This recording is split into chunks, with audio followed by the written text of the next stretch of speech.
What's going on, everybody? Welcome back to Chuds BBQ. My name is Bradley Robinson, and today I'm going to show you how I made this beautiful, delicious, cheesy, scratch-made, amazing, my perfect Smashburger.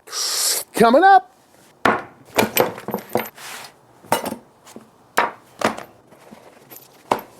This is some meat.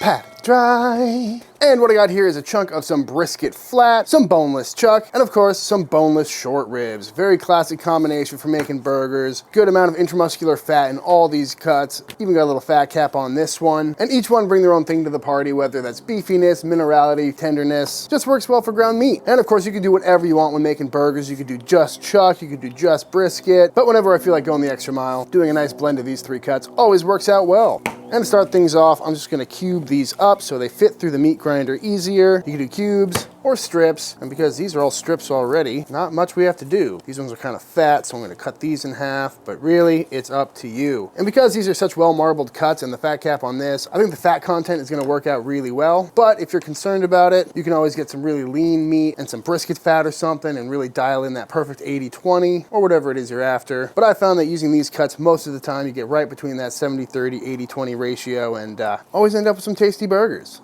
So now, just like every other time you see me grind meat on this channel, I'm gonna pop this into the freezer for the next 30 minutes or so to get nice and cold to ensure we get a really clean grind. Probably not entirely necessary, but it's good practice, and it'll make the grinding process a lot smoother and a lot quicker. While we wait for our meat to chill down, let's go ahead and get our buns started. Starting with some warm milk going into the stand mixer, followed by our yeast, our sugar, and our eggs. And just give that a quick little mix. Next up, going in with our bread flour, some salt, some dough conditioner, optional, as well as some milk powder, also optional. The dough conditioner is just gonna give us that nice, soft, fluffy, almost commercially made burger bun. And the milk powder is also gonna soften it up, adding some extra protein, kind of the same thing as a Japanese milk bread or what a tangzong does. But mix this together until a shaggy dough is formed. Once we got a nice dough formed, we're gonna go in with our softened butter. And now we're gonna let this knead and mix for probably about 10 minutes until it's nice and smooth and pulling away from the sides of the bowl. And just like that, a beautiful, nice, supple, smooth ball of dough. Oh, gotta love that. Give that a nice little shape. Love it. Next up, into a greased bowl this goes. It's too cold out here for my grease to work. Throw some plastic wrap on this and let it rise at room temperature for the next probably hour to hour 15. Next up, let's bust out some quick pickles. And when it comes to making these pickles, you can make them as thick or as thin as you like. Mandolins are always handy for this. And for me, I like to make them pretty thin. That way we get that nice bite through pickle when you're biting into a cheeseburger as opposed to something thick that's just gonna flop out in one bite. And then into these jars, we're going in with some garlic, some pickling spice. Usually I make my own, but I assume most of you don't have all these ingredients on your shelf. So that is just some store-bought pickling mix. It's got all the usual suspects: bay leaf, mustard seed, a little bit of cloves, cinnamon. Works really well and makes things easy. Can't have pickles without some dill going in. And then we're just gonna stuff all of these cucumbers into these jars with all the other lovely ingredients. Beautiful. And now we need to make our pickle brine. Shout out to Made In, loving the new stuff. So into this pot we're going in with 3 cups of white vinegar, 1 cup of water, some white sugar, and some kosher salt. We're gonna just bring this up to a boil, make sure everything is nice and hot and nice and dissolved. Beautiful. Shout out Mama Chud. She got me this little jar funnel for Christmas. Very nice, so hopefully I won't spill everywhere. Oh, look at that. Oh, a little bit. Still better than usual. And this is what's known as a quick pickle, as opposed to a fermented pickle, because with a regular pickle, over weeks it naturally ferments, building up its own tang and softening the pickles naturally. But for these, we added tang with the vinegar, and because this is boiling hot, it's gonna soften the pickles immediately. So all we need to do now is pop some lids on these, and as soon as they're cool enough to eat, we're done. Beautiful. Let's go ahead and get this meat ground up, shall we? Got the little 5mm die on there today, makes for some great burgers, and we just have to pass it through once. If I remember to plug it in first. Been a while. Beautiful. And just like that, folks, we've got ourselves a whole bunch of some lovely ground burger meat. And yeah, I made a lot because if you're gonna be busting out the old meat grinder, you might as well stock up the freezer, am I right? Beautiful stuff. And this is so much better than anything you're gonna get at the grocery store because as you can see, it's got this nice pebbly grind to it, which means it's gonna be much more tender of a bite once it's in burger form. It hasn't been processed nearly as much. And we know exactly what went in it. You know, it's all great cuts of meat, opposed to a lot of ground beef you get at the grocery store, which is gonna be, you know, just a mix of all the scraps from the butchery process. But from here, we need to form these out into little balls, and you can make them whatever size you like. I'm gonna go for maybe 90-gram balls, a little more than 1/3 of an ounce. That way we can get some double stacks out of this. And there it is, folks. I don't even know what to call this. Oh, I know. Meatball Mountain. And now, with the accompaniment of the world's loudest gardeners, our dough has doubled in size, and it's time to portion it out. God, who gets their lawn mowed in January? Anyway, gonna portion these out, weighing in at right around 90 grams. Now we're just gonna tuck all the seams underneath and give it the old roly-poly. Beautiful. Now we're gonna let these rise for another 30-45 minutes and we'll bake them off. And after these have proofed for a little bit, looking nice and plump, I'm gonna go ahead and hit these with an egg wash, which is simply a beaten egg and a little bit of water. I'm just gonna paint these all around. This is really gonna help with the color and make sure they're nice and golden brown. And now into a 375 degrees these go for about 30 minutes. While those buns bake away, let's go ahead and bust out a real quick burger sauce, starting with 1 egg, a healthy little shot of some Dijon, and some freshly squeezed lemon juice. And get that blitzed up. And then with some oil, this is avocado oil, we're slowly gonna start drizzling it in while gradually bringing up the speed. And just like that, we have made ourselves our own mayonnaise. Oh, beautiful stuff. But we're not just making mayonnaise, folks, we're making burger sauce, and now we're gonna go in with everything else you'd expect, including some ketchup. Oh, how you doing? A shot of some yellow mustard. Oh yeah. Ooh, a little bit of some hot sauce. We're making a burger sauce, folks. You can really do whatever you want. How about a little Worcestershire? Also gonna go in with some garlic powder. And because I don't plan on putting any pepper on these burgers, I'm throwing a bunch of some freshly cracked black pepper. And get it mixed up. Oh, beautiful. Tastes like a burger sauce to me. Ooh, would you look at those beauties, huh? And as always, fresh out of the oven, we're gonna brush these down with some melted butter because, you know, flavor, as well as it's gonna help soften these up because of the water content in the butter. And usually when I make these buns, I put sesame seeds on them because, you know, it's like bread's favorite garnish, but I'm out. So, nude buns it is. And I must say, they're looking absolutely gorgeous.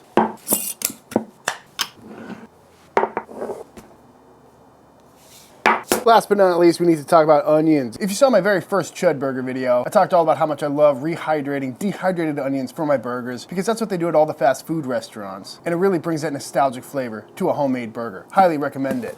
And even for Chud Burger version 2.0, I'm keeping that trick around. I love it. All you gotta do is pour some of these guys out, find these in the spice aisle, readily available. Top that with some water, give it like 10-15 minutes, and you got yourself some perfect little diced up burger onions. Love it.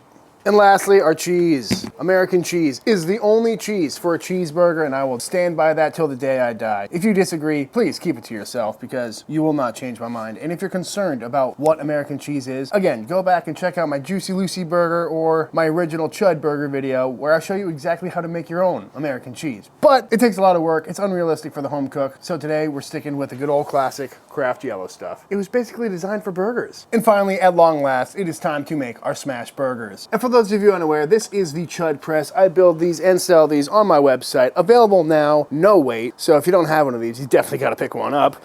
But essentially what started as a tortilla press turned into a burger press. It's got a removable grease tray for easy cleanup.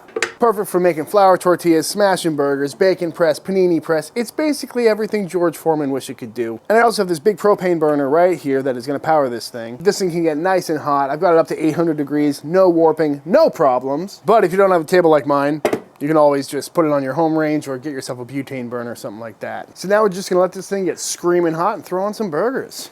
Turns out I got some ladies in there that are about to leave, so we're gonna have to cut this a little quick. This will be the little tester. Make sure everything's working. Burger ball on.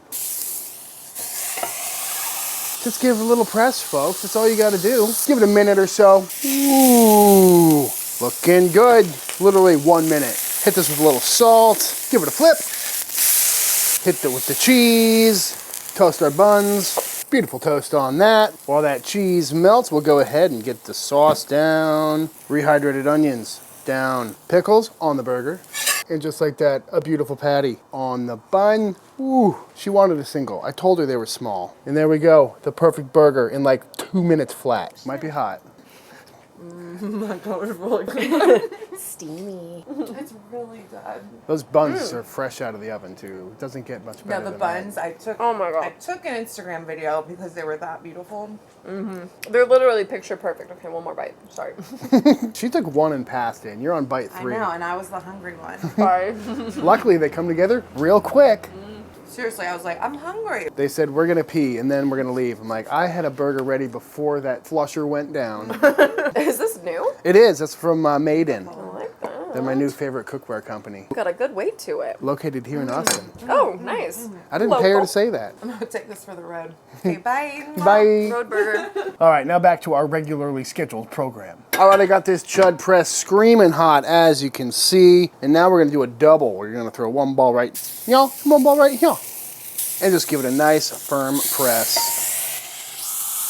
Ooh, gotta love that sizzle. Not pressing too hard, but the amount of pressure you put determines how wide and thin it'll be. Literally 60 seconds later, let's check on in. Ooh, looking beautiful. And again, this thing is pitched up in the back by about 1/4 inch, so all the grease is gonna go right into the grease trap here. Before I give these a flip, I'm gonna hit these with some salt. I like to do salt only on smash burgers, especially because these are cooking at like 700 degrees right now. So any garlic powder tends to stick, and any black pepper will just kind of burn up.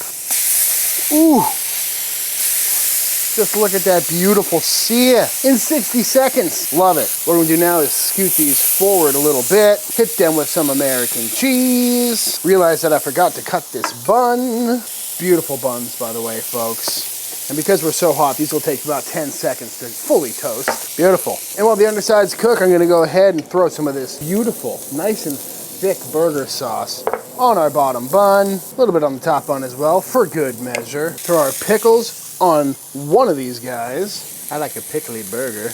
Onions going down on the bottom bun. Just look at these. It's like fast food. I love it. Cheese is looking melty.